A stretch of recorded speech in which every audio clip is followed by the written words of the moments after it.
kabar Anda hari ini? Jumpa kembali dalam Berita Mataram hari ini. Sejumlah berita penting dan menarik lainnya telah kami siapkan untuk Anda dan berikut diantaranya. Unjuk rasa mahasiswa di Mataram menuntut Pemda atasi krisis air di Gili Matra diwarnai kericuhan. Dua pemuda di Lombok Timur dihakimi massa karena menjamret ponsel seorang pengendara motor. Irigasi mengering, petani di Lombok Timur memompa air sumur untuk menyirami tanaman. Bersama saya Rahayu Japar, inilah Berita Mataram selengkapnya.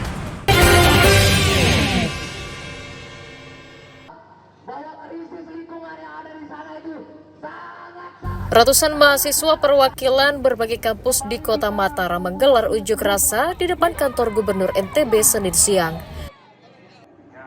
Massa mendesak pemerintah daerah menyelesaikan persoalan krisis air yang terjadi di kawasan wisata Gili Matra sejak sebulan lalu. Tak puas berorasi, massa memaksa masuk kantor gubernur namun dihalau polisi sehingga mereka saling dorong. Massa mendesak bertemu dengan penjabat Gubernur NTB yang baru untuk menyampaikan aspirasi tentang krisis air di kawasan wisata dan daerah lainnya. Sampai saat ini sudah lebih dari 1 bulan lebih, ya sekitar 1,5 bulan masyarakat Gili Meno tidak mendapatkan air bersih. Nah, kondisinya setelah kami investigasi ke sana memang keadaannya sangat kotor di sana. Kami ingin memberikan jaminan akses kepada masyarakat Gili Trawangan dan Gili Meno yang sampai saat ini mengalami krisis air gitu.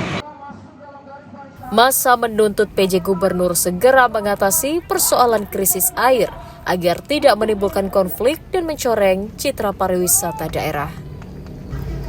Dari Kota Mataram, Emi Kusuma melaporkan. Meninggalnya Nurul Izati, 14 tahun, santriwati sebuah pondok pesantren di Kabupaten Lombok Barat, mengundang keprihatinan dari Kementerian Agama setempat.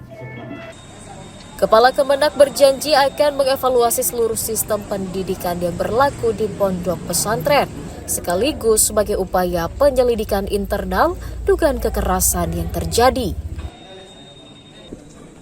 Kemenak tidak mentolerir tindakan perundungan atau kekerasan di lingkungan madrasah dan menyiapkan sanksi tegas kepada para pelakunya.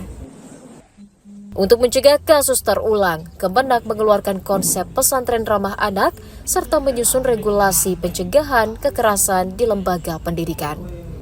Yang masih pengadilan itu bahwa terjadi kekerasan, tindakan apa yang tidak sesuai, ada teguran, dan dari awal kita tegur dia buat 3 kali, kalau sudah 3 kali kita tegur dengan surat, kemudian setelah itu ternyata tidak mengindahkan apa yang menjadi keharmonisan, kenyamanan di dalam pondok itu, maka kami akan mengusulkan ke atasan tentunya ke Kemenak berharap pengelola pondok pesantren memperketat pengawasan terhadap anak didik serta memperbanyak kegiatan silaturahmi untuk mencegah konflik antar santri yang berujung pada tindakan kekerasan. Hairul Amri melaporkan dari Kabupaten Lombok Barat.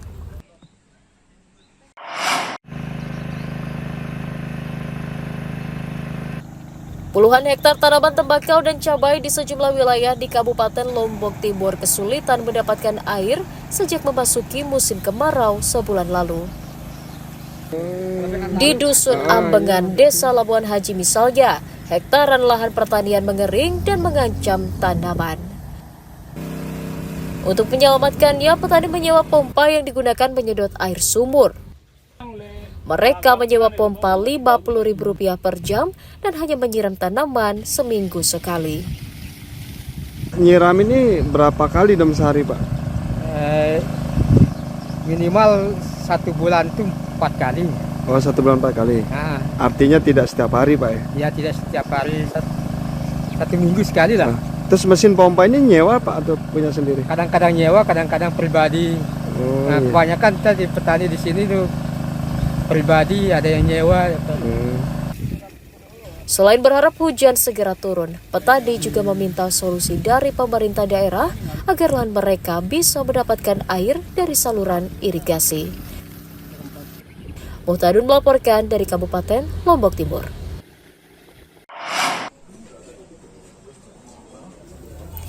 Komisi Pemilihan Umum Kabupaten Lombok Barat menetapkan hasil penghitungan suara ulang calon legislator daerah pemilihan Kecamatan Sekotong dan Lembar.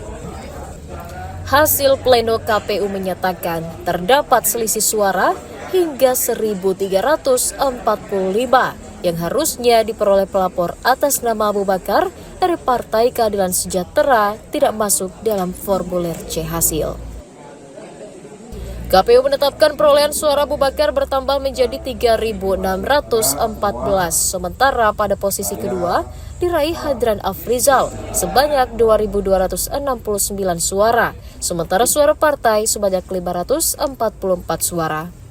Pleno juga memutuskan Abu Bakar terpilih sebagai legislator DPRD Lombok Barat dan menganulir kemenangan pesaingnya. Ketetapan itu telah dilaporkan ke KPU RI sebagai dasar hukum pembatalan surat keputusan calon legislator terpilih pada pemilu lalu. Surat suara yang berkenaan dengan surat suara yang memilih Partai PKS dan calon anggota DPRD Kabupaten Lombok Barat nanti dua yang memilih PKS. Ya. Oleh karena itu, pada hari ini penting untuk kemudian kami melakukan pengumuman bahwa oleh karena itu pertemuan kita pada hari ini dalam rangka untuk melaksanakan rangkaian dari tahapan.